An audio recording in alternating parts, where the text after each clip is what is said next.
شردت عليهم الزهد فشرطوا لك ذلك، وعلمت منهم الوفاء به فقبلتهم وقربتهم وقدمت لهم الذكر العلي والثناء الجلي، وأهبت عليهم ملائكتك وكرمتهم بوحيك ورفدتهم بعلمك وجعلتهم الذريعة إليك والوسيلة إلى رضوانك، فبعض أسكنته جنتك إلى أن أخرجته منها، وبعض حملته في فلكك ونجيته ومن آمن معه من الهلكة برحمتك، وبعض اتخذته لنفسك خليلا وسألك لسان صدق في الآخرين فأجبته وجعلت ذلك عليا، وبعض كلمته من شجرة تكليما وجعلت له من أخيه ردءا ووزيرا، وبعض أولدته من غير أب وآتيته البينات وأيدته بروح القدس، وكل شرعت له شريعة ونهجت له منهاجا وتخيرت له أوصياء مستحفظا.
Markers?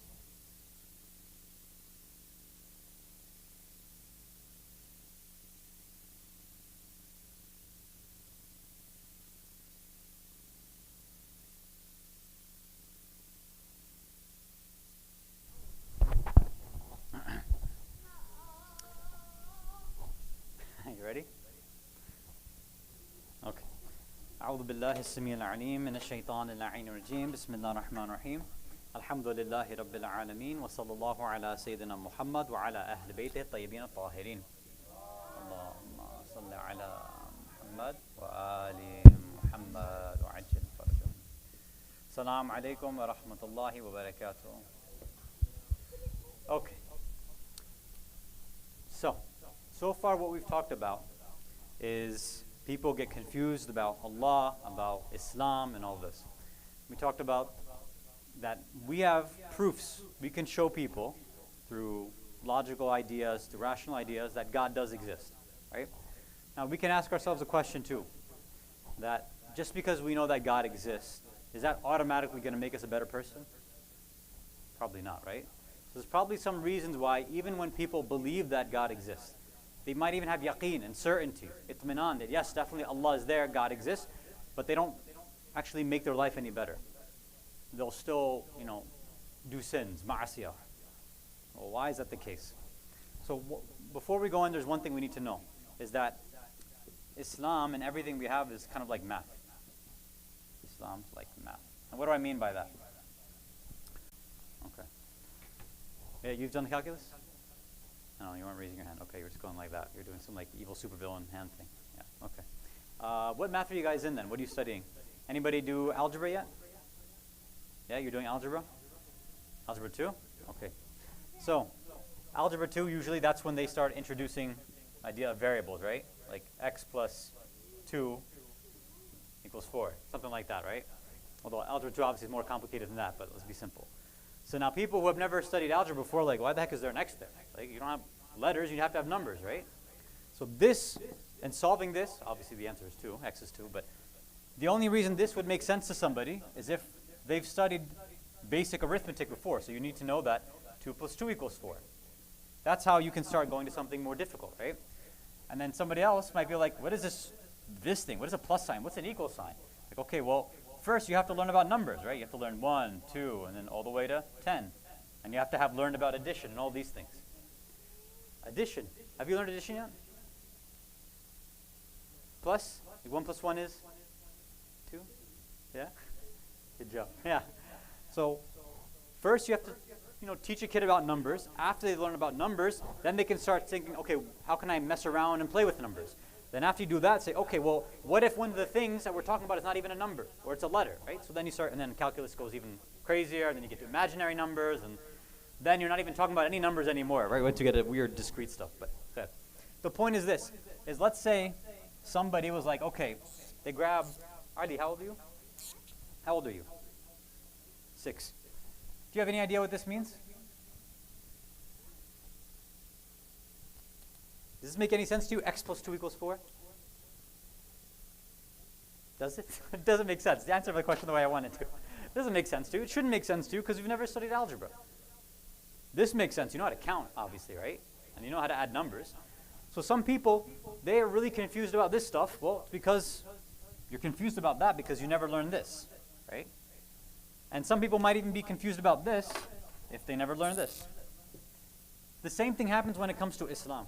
You have some people who have questions, right? We talked about this. They're like, okay, well, why is Maghrib 3 rakats, not 2 or 4? Or why, when we're traveling, like the 4 rakat prayers, why do they get cut in half? Like Dhuhr, Asr, and Isha. You cut those in half, right? From 4 to 2. But Fajr doesn't go down to 1. Maghrib doesn't go to 1.5. Like, well, why not? And we have all these other rules in Islam that they don't make sense. They're confusing. And there's a lot of questions that we have about Allah and the Quran and things like that. So those questions are fine. The problem is you're asking questions at like red level. In order to be able to answer that, you need to get some basic blue stuff. Once you get the blue stuff, to understand the blue stuff, you need to have the basic arithmetic down. So normally when people ask questions, like we talked about the other day, they ask questions about God. Like, is he just? Is he good? Right? Is he merciful? People ask this question without even believing that God exists in the first place. Like, hold on. All of this stuff is like math. You have to slow down, go one by one, build a foundation, and then everything else will be clear.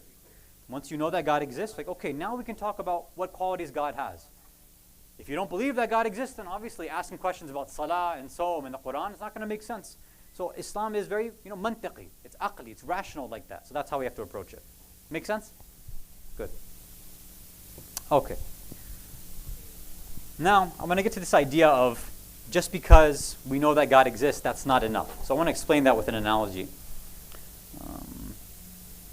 Because the way we were talking about God before, obviously he has power, he has authority, he made everything. Okay, all right, we got that, no problem. But is just knowing that somebody's out there that has power and authority, is that enough to change our behavior? He said, well, probably not. There are people who know that Allah's there. There are Muslims, but they still do things that they shouldn't be doing. It's like, okay, well, why is that the case? So let's give some examples.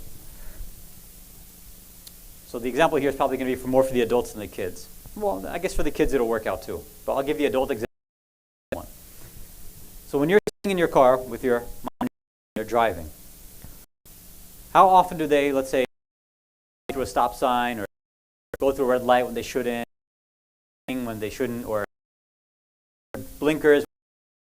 Do that. Parents do that. Well, I don't want you to raise your parents, but obviously we've seen our parents break the law, right? It's illegal what they're doing, but they do it sometimes. Now, there's an authority on the road, right? There's a government, and specifically, who's the group that makes sure the laws are being followed when you're driving? The police, right? So the police, if they catch you, they're going to write you a ticket. So now, our parents, or any of us eventually when you guys start driving, we know that there's police on the road. We know that there's somewhere out there that they can give us tickets, they can take us to jail, they can take your car away depending on what you do. We know that there's somebody out there with power and authority to get us in trouble and to punish us, but that doesn't stop people from actually following the rules and obeying the laws. Why is that? Why do you think? Next one, you can pass it all the way back to Hasan. They don't care anyways. They just want to do it. Why? Why do they just want to do it? I mean, do they know they're going to get in trouble? Yes, but they don't. But they think that they won't get. They will get away with it. Ah, okay. And they won't. So even though they know that there's somebody that might punish them, they think that they won't get punished. That's one idea. Won't get punished. They won't get punished, meaning they won't get caught, right? Okay. What else? What are some other reasons? Already? Clark Kent? I think it's already on. Or did somebody turn it on? They're get in trouble.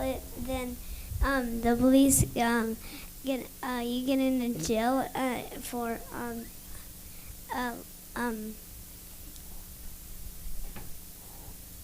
Yeah. So do you think your parents want to go to jail? So then why are they doing things that they shouldn't be doing, that could get them a ticket or make them go to jail? Why are they doing that? Why do you think? Or let me ask you, Ali, let's go back. What else are we going? Yeah. Maybe like the reason they're doing it is more important to them than getting caught or getting punished for what they're doing. They'll claim that they have good reasons, right? In other words, they're rationalizing it. Like, look, I know that I could get punished, but I've got a good reason for doing this. And what I have in my mind makes more sense than the law that they made. Yeah? Okay, that's good. Did we go back to Hasan? Yeah. Ahmed, Accident. Right? Yeah. Okay. Sorry? They did it on accident. They didn't by accident? They didn't know? Okay. So you can say ignorance. That's possible. They did it by accident. Okay. Anybody else have any other thoughts? No? Okay. So yeah, these are good. Let's give some examples of different rules that people normally follow on the road versus ones that they don't follow. Okay. When you guys are about to go home now, after this, do you think that your parents are going to turn on their headlights or no? Yeah, they're going to turn on the headlights, right? Okay. Do they when they're driving, do they wear their seatbelt? Inshallah. Okay, so they're doing that. Normally, when it rains, do they turn on their windshield wipers? So all of these are laws, and they're following them, right? I've never seen anybody, I don't know if you guys have met crazy drivers like this, where at night, they're driving, they're like, oh, I don't care about the law, I'm going to keep my lights off.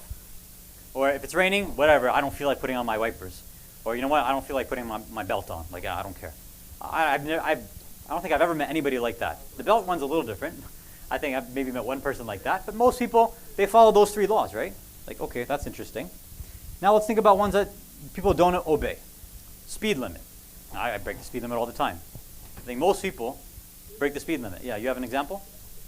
Or are you going to say something else? Some people go a little over the speed limit, like 2 to 5 miles per hour. Yeah.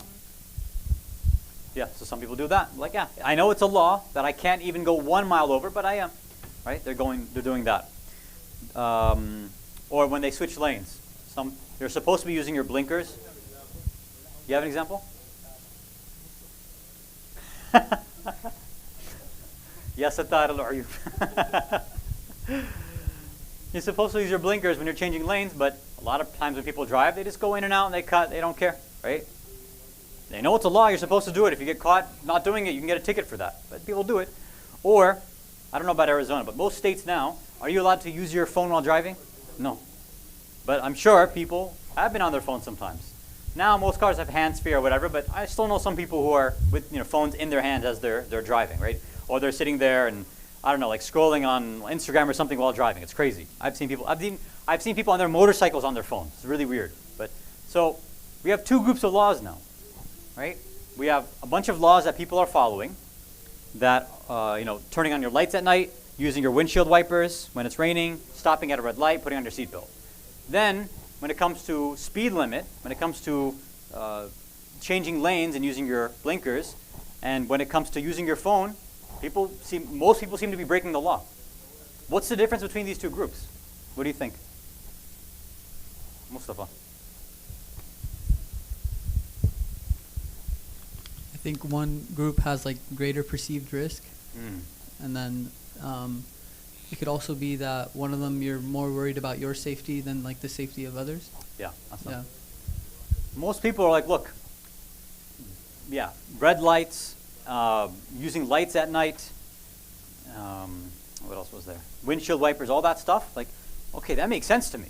Like, that's for my protection, for other people's protection. Like, I have to do that stuff, otherwise there's a big risk involved, right? There's good reasons for that. But when it comes to going a few miles over the speed limit, like, that's not a big risk. Nothing's going to happen. Even if I go 5-10, I know how to drive. I'll be okay, right? You can justify yourself. You can have your good reasons for that. Law doesn't make sense. The whole rule doesn't make sense. Or if there's nobody on the road in the lanes, I can change lanes. Who cares?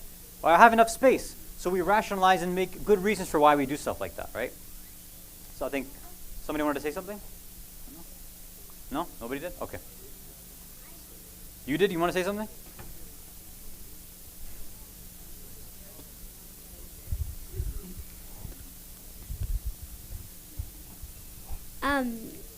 Where they're calling, but the police coming behind you, and now you need to stop. Yeah, that's a good one. It's a good example. That's an example of people, what they follow, right? When you see the lights behind you, you're probably not going to floor it. You're going to pull over to the side because you have to stop when the cops are pulling you over, right? Most people will do that too. They hope that they don't get in trouble, but they might get off with a warning. Hasan, okay. So, if you notice over here, this is completely connected to the idea of justice and goodness, right?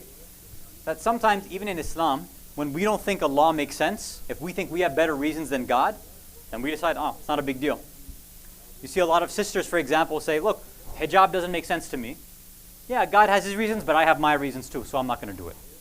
Or, I know that ghiba and backbiting is, it's haram, I'm not supposed to do it. It's like eating the flesh of your dead brother, that's what the Quran says, but whatever, we're just having fun. Well, we're friends, it's not a big deal. Right? We all think we have good reasons for why we think we know better than Allah. Na'udhu billah. Okay, I know I'm supposed to pray salah, not let it become qada, I'm supposed to fast, I'm supposed to do all these things, but sometimes we think we have good reasons for why we don't do it. And if you think deeply, it's the idea that maybe some of God's laws don't make sense to me. Maybe they're not actually just, maybe they're not actually good laws. And if we don't think that they're good, which means we don't think God is good, we don't think he's just, and everything he does makes sense for our life, then that might stop us from actually wanting to practice. Does that make sense? In the same way that most adults, when they're driving, the laws that make sense to them, they'll do. Like if you ask most Muslims, there's a reason they don't eat pork. There's a reason they don't drink alcohol, because they know that it's harmful. Like, yeah, it's harmful. A lot of them would say, even if it wasn't for Islam, I probably wouldn't do that. But alhamdulillah, Islam is at least saying. So we can see the harm that's there. Or, some people will say, I see the benefit in fasting. Now everyone knows, yeah, fasting is really beneficial, I get it. So they'll do that because they see the benefit. Some might say, I know that salah has benefits because, it helps me connect and ground myself. Like, okay, I'll do it. But then still, some people will say, but I'm going to do it on my terms. There's actually even this one Shia, I'm using the term vaguely, who said, look, even the way that Allah says to perform salah, I get it, God, you have the right idea. You want me to talk to you and connect with you. Okay, I'll do it, but I don't need to do it in Arabic. I don't need to do it 5 times a day. Like, I'll just do it my own way. God, I'll express my love to you any way that I want. Why do I have to do it the way that you want? So it always goes back to the same thing. If you don't believe that God is just, that he's all loving, all merciful, Ar-Rahman, Ar-Rahim, all of these things, then that's probably going to make us less motivated to actually perform those actions. But on the other hand, if we can actually say, no, every single thing that comes from Allah is good. Everything is khair. Even the bad stuff that we think that happens, if we can show and rationally prove that that's actually good, then that'll give us a whole different sort of relationship with Allah and with the things that happen in our life. You with me so far?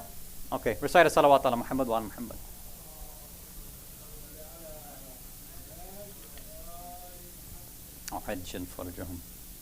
Okay. So even we have a lot of different ahadith on this topic as well, of people and their iman being connected to how much they actually trust Allah. Right? That's a big topic. I'll share one with you because we started a little bit late. So one of them is from Imam Ali alayhi salam. He's reported to have said, Al-Iman ala arba'ati arkan. That Iman has basically like these 4 pillars that it rests upon. That's 4 kind of foundational ideas. The first one is at-tawakkul ala Allah. The first thing you need for Iman is be able to trust God. You don't trust Him, then that's one peg of Iman that's gone. The second one is tafweedu ila Allah. To be able to forfeit things to God. Forfeiting, like giving up stuff. Like, okay, God, there's some stuff that I want to do, but you know better, so I'll give it up to you. I'll let you kind of decide what to do. That's the second. The third one is وَتَسْلِيمْ لِأَمْرِ اللَّهِ. Okay, Allah, you've commanded all this stuff. I should just be able to submit to what you're doing. If I understand and I trust you and I give up everything to you, I should be able to completely submit to whatever you want. And then, so that's the third one. The fourth and final one, which is the highest and probably the strongest pillar of Iman, is وَرِضَى بِقَضَاءِ اللَّهِ. That Allah, every single time you've decided something's taken place in my life, no matter what I think about it, not only am I going to trust you, not only am I going to give up everything to whatever you decide, not only will I completely submit to everything, but I'm actually going to be happy with whatever happens. Meaning, I might be trying to get into a certain school, and let's say I get all these rejection letters. Allah, I tried my best. You know better. I'm happy with whatever you decide. Or maybe a loved one is taken away from us early on, like a parent or a sibling or something like that. So, Ya Allah, I'm radi. You've made the decision, so I'm happy with it. Because I did what I had to do, and you have made that decision, and you know what is khair. I don't know what is khair. The khairat are in your hands, not my hand. That's that highest level. So to be able to trust, to give things up to Allah, to completely surrender and submit, and then finally, at the highest stage, to actually be happy with everything that Allah decides. And this is the same stuff you see, if you remember, with Imam Hussein alayhi salam and the Shuhada of Karbala. Right? Even Imam Hussein, when he has a young baby, right, Abdullah al-Radi, in his hands, he's saying, Allah, in any other normal circumstance, what sort of father can handle seeing a newborn baby, a tiny baby in their hands slaughtered like this? He said, no father should be able to see this. He said, but because I know you're watching me, because you have decreed this, you wanted this to happen, that's why I can have sabr, I can have patience, and I'm happy with whatever you've decided. If this is what it takes for me to come and meet you, Allah, then okay, then I submit. And that's like the highest level, of course. But we can, inshallah, get there piece by piece. You guys with me so far? We're good? Okay, recite another salawat ala Muhammad wa ala Muhammad.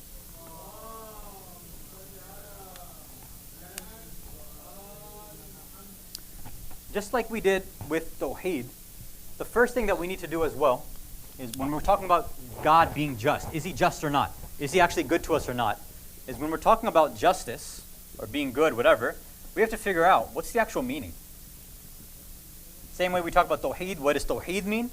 We have to figure out what does justice mean? What is justice? There's a lot of times we have these ideas in our head, justice and freedom and liberty and all this stuff. If you actually ask people to define it, they can't define it. Or they do it, but it's really vague, it doesn't really make sense. So let's figure out, we'll start to see how many different definitions we can come up. And we'll try to pick one that makes sense. What is justice? What do you guys think? What is justice? Baqir. He's vengeance, actually. Why would you say that? Yeah, if we're going with Robert Pattinson version, then he says, I am vengeance. Which, spoiler alert, he regrets later on, but... I guess... Into the mic, sorry, so everybody can hear. Yeah, thanks. If you want to go into Batman, that's good. Because if you want to go there, let's think of all the different superheroes who have different levels of justice, right? So we have Batman. Who are some of the other ones who... Okay, we'll go Superman. I'm going to throw in my own. I'm going to throw in Daredevil. Daredevil. And then I'm going to throw in the curveball, which is the Punisher.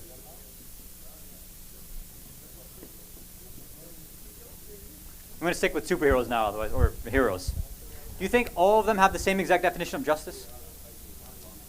No. Go ahead, Falcon. The Punisher kills like whoever he thinks is bad. So like if he thinks you're not a good person, he'll just kill you. Okay, and these Daredevil, ones, no kills, right? Superman doesn't kill. Batman doesn't kill either, but he does like harm the people. At least as like I guess a warning to them. Okay. And then Daredevil, I think he doesn't kill at all. Yeah, so pretty much none of them kill. They're all pretty much the same thing. Superman's probably like the lowest level of harm and damage because obviously he can put a hole in somebody with one punch. So, and then these two, yeah, same sort of idea of vengeance or vigilante justice, right? That's what they call it. Like the justice system, the government stuff doesn't work, so we have to step in and make up for it. And Superman's pretty much the same thing too, but he's not as dark as the other two.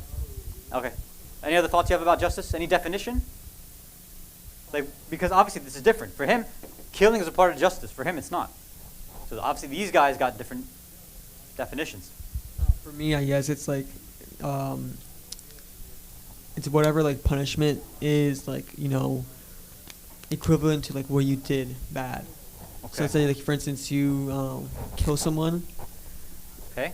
Then you get killed. It's like it's equal. Kind of like how there's like that one saying like eye for an eye. Yeah. And let's say like you steal something, right? And then you get that jail time and stuff. Something small, like something less severe, but still has worth of a punishment. But it's eye for an eye. If you steal something, we have to steal something from them. That's eye for an eye. Right? Well, yeah, but they just change it, It's like not... it makes it so it's not like, because if you steal something from someone, it's like, not worth it. But I mean, I'm sure you got into the history. Eye for an eye literally was if you take somebody's eye, they get to take your eye, right? Yeah. So I know you don't literally mean that, right? No. But they might say that that's the only way to be actually just. In the same way, we were talking about on Laylatul Qadr as well with Imam Ali alayhi salam, right? He said, look, Ibn Muljam struck me once, and we'll see if I die. Regardless, you have to only strike him once too, no more, no less. Right? He would seem like it's close to that, maybe close to that idea, maybe. Right? Okay, let's see if anybody else has any other thoughts. What else do you think about justice, or you guys want to comment on any of this stuff? What's your definition of justice? So like it's not equal, but like what's deserving to something. Like if you Deserving, okay. I mean, like for example, if you like have a bunch of people, and then they have like different like wealths and like different amount of money, and like you would donate to all of them like a certain amount.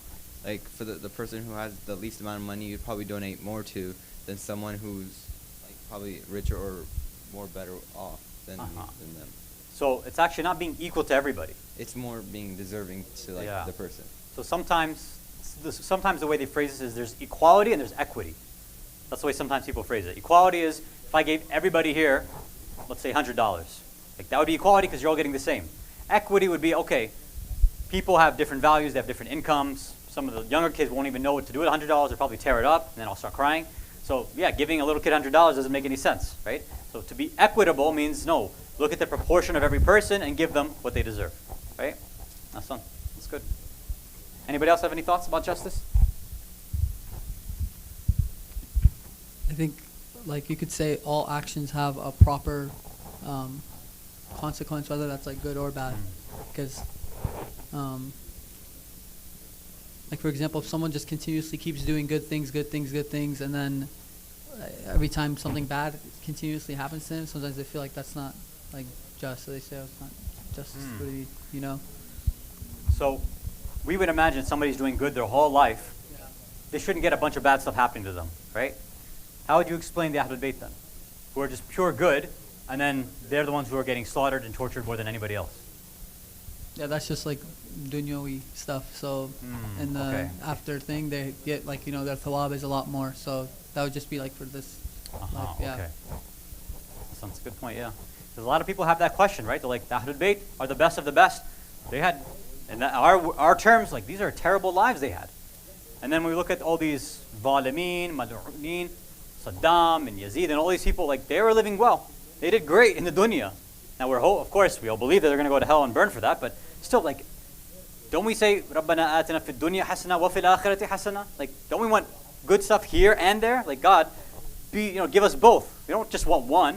Like, if we're good people, give me a good job and a house and money. Like, I want that stuff, and I also really want, heaven as well. So I should get good stuff here too, right? Doesn't that seem like it's the proper consequence? Like, why would people want to be good if it's only for what happens after they die? Like, look, I want some good stuff here too. So a lot of Muslims, it makes sense, right? They'd say, like, that doesn't seem fair. What's the point of me doing good if I can't see the result right away? All right, and I have this conversation with people all the time. Like, wouldn't it be really great if, I think, I don't know if you and I were talking about it, right? Yeah. Right after Salah, if like God just like sent down like a treat for you, like $100 just, came under your shurba or something, then everybody would be praying Salah on time, right? You guys would skip your shurba and all that stuff. You say, no, we're going to pray awwal al-waqt every single time, right? But it doesn't work like that. We're like, why not? All these other people, they break the laws. All these people on Wall Street, all these, people, what they've been doing for the past 2 years. These are crooks. They get the rewards right away, but why do we have to wait for them, right? So these things, they can make us kind of doubt and question. And then really what's appropriate here is to figure out, what do we mean by like proper consequence? Who defines what is deserving? Yeah, back to Amir. Kind of like what you're talking about, like how how bad people, how like look like they have the better lives. Like for some of them, it might like the life that they're living might be the actual like punishment because they see that life is very good. They start losing themselves and they start like losing that self-control. So like if someone had a lot of money, they won't know how to spend it. They won't know how to act with it. So it'll basically come back to bite them. Hasan, that's usually how the ulama interpret and explain all these ayat, which say, Allah guides whomever He wills, and then misguides whomever He wills. So people are like, well, why is God misguiding people? I said, look, don't literally translate it like that. Think about it like this. Allah guides and gives hidayat to whoever wants hidayat, and Allah will not give hidayat and not guide to whoever does not want it in the first place. That's the way you understand these types of ayat. So that if there's somebody who says, look, I want, hayat dunya, Allah says, okay, fine. If you want just a good physical life, then okay, fine, I'll set that up for you. But you have also decided then that you don't want an akhirah. Right? It's like somebody, if we're going back to the idea of following the laws on the road. Somebody saying, look, I'm going to speed, or I'm not going to use my blinkers and all this. Like, okay, if you want to do that, get somewhere faster, or not use your belt and think that you feel more free, go ahead. But if you get into an accident or you get a ticket, you asked for it. Like literally, you asked for it. That's what you wanted. Or think about the most extreme example of somebody driving on the wrong side of the road. Like, yeah, it's empty on the other side. Let me go over there because there's traffic on my side. Like, okay, you can go there. Maybe the other side is completely empty. But once some oncoming person comes and knocks into you, well, that's your fault. You drove on the wrong side. You asked for it because you went against what was natural, what made sense, what is tabi'i. When we do what is natural and what is right, then we're supposed to get what's naturally deserving for us, the proper consequence, both in this dunya and the next dunya. But more of those points, I think you already talked about it, but we'll talk more about those maybe tomorrow, inshallah. And again, another good analogy too is if we talk about, because you talked about, like I talked about giving out money. Let's talk about giving out pizza, for example, right? Oh, I don't know why I messed up these cuts, sorry. There we go, right? So we got our pizza slices here, right? 1, 2, 3, 4, 5, 6, 7, 8. Okay. So let's say we got 8 people in the room, and we want to figure out how to divide these up. You just give every random person whatever slices. What's the most just and equitable way to actually divide up and give out these pizza slices properly? If you want to apply the definition that we think of justice, how would you divide it up? Let's assume that there's 8 people. Does every person get 1? Is that justice? So there's other variables then. We're talking about, okay, right, who's deserving of it? If let's say this person who's hungrier, like, okay, well, the hungrier person, maybe they get 2. Maybe we cut another 1 in half for the people who are not as hungry. Or maybe there's somebody else who doesn't even want to eat it all. They don't need a slice then, right? So you'd have to have all this information figured out. Or, for example, let's say there's olives on some of the slices, and some of the people don't like olives, for example, right? Like, would you give them the slice that has all the olives? If they don't like olives, then you're actually being unjust to them in a sense, right? Because like, they don't want that. So you might be giving them, huh? Maybe I didn't know. Yeah, right? Where's the, I erased it, the ignorance. It's okay. When we're going to get to reasons why people are unjust, that's one of the major ones, is they don't know. Madri, right? I didn't know, sorry. I don't know. Okay. Now, you might have, right, let's say a bunch of different people. One person who's, remember we were giving the different like levels? We have this one person who's like me, right?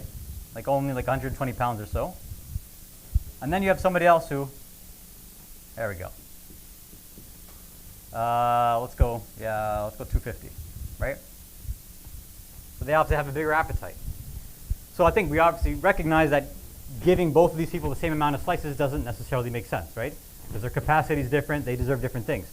Now what happens if, so this person, our buddy here gets 2 slices, and this person only gets 1, but then starts complaining. Like, I only got 1 slice, that's not fair. Do they have the right to complain that it's not fair? If you say yes, why? You said yes, Hasan, good job. Well, how come it's not fair? Why is it unjust? He's trying to build muscles. He wants to gain weight. He's too skinny. Okay. And the other guy, he should lose weight. Are you giving a secret message to everybody who's sitting? So keep that in mind. You're saying it as a joke, but think about it seriously. Justice is different than rahmah. So think about that point. It's a reason maybe. Yeah. But that point will come up when we go further into discussion. Yeah. Because some people take the idea of rahmah and adala and they mix them together. But justice is not rahmah. Right? Justice is not fadl or lutf. Those are different concepts altogether, to be gracious to somebody. But we'll talk about that after we figure out justice first. So we're talking about now, let's say, again, this person, they just want to eat according to their appetite. And this person wants to eat according to their appetite. That's it. So that other variable we'll bring about when we talk about the rahmah part of it. But just right now, if this person only got 1, and this person only got 2. And again, we know, this person knows that 1 is enough for them to get full. And this person also knows that 2 is what they need to get full. Does this person over here have the right to complain that they're not getting 2 slices? Yes or no? Ahmad, what do you say? I say no, because in the end they're both getting full. It doesn't really matter what the process is if the outcome is the same. Like if he wants 2 because that's how much he needs, and if he wants 1 because that's how much he needs, and I don't see the problem of giving him 1 more if he needs it. Awesome. I think you mixed the words, but I think I get your idea across. It's that it's the process that's important, not the outcome. Meaning, it doesn't matter how many you get, it doesn't matter how many you get. If the process is about getting you exactly what you need, or what you deserve, or what is equivalent, or what's deserving, what's proper for you, that's all that matters. And for every person, that's going to be different. So if you get 1, and somebody else gets like 15 slices, well, that's what's appropriate for them. So the process of giving it out is all going to be the same. The conclusion and the things that are in people's hands is going to be different. So now think about other examples. If you have somebody who's got no money, they're a faqir. And you've got somebody else who's extremely wealthy. Do either of them have the right to complain about their situation and say that it's unjust? So think about it, right? We don't need an immediate answer, something for us to think about. Because people will say, if you're poor, you might say, God, it's not fair. You should give me more. I need more. And somebody who's rich might also complain, especially when it comes time to pay taxes, or we're talking about khums. They'll start complaining, God, you gave me all this, now I have to give everything away. I said it's not fair. Or I'm so rich, people keep bothering me and asking me for money and harassing me. That's not fair. I have all these trials and burdens. Or not even just wealth. Think about in terms of, let's say, height. People who are short might complain, like, oh, Allah, why didn't you make me taller? People who are tall, like, Allah, I'm too tall. Like, I can't fit anywhere. And like, all this. They always say the grass is greener on the other side, right? That whatever you have, we're not happy with. We don't like. But the question is that what is just? Did God give us what we actually deserve or not? Once we can prove that, no, God is just and He will only do what is good for us, then we'll learn that it would be no different than this person having the right to complain or not. So that's what, inshallah, what we're going to start to talk about tomorrow night, inshallah. Think about some of the other definitions that people have in society about justice. We gave a few here. We're going to talk about a few different ones that they have in society. Not Muslims, I'm saying, just the general public. You might even learn it in school. When they say, think about the way that we use the word justice. Like, when they talk about Black Lives Matter, for example, or Blue Lives Matter, or All Lives Matter, do they all have the same definition of justice? Or when they talk about people being, let's say, killed by the police, like justice for Trayvon Martin or George Floyd, or justice for the people in Yemen, or for the people in Palestine, or the people in Afghanistan and Kashmir, are all these definitions the same, or is there something different? So inshallah we'll talk more about that tomorrow night. والحمد لله رب العالمين وصلى الله على سيدنا محمد وعلى أهل بيته الطيبين الطاهرين.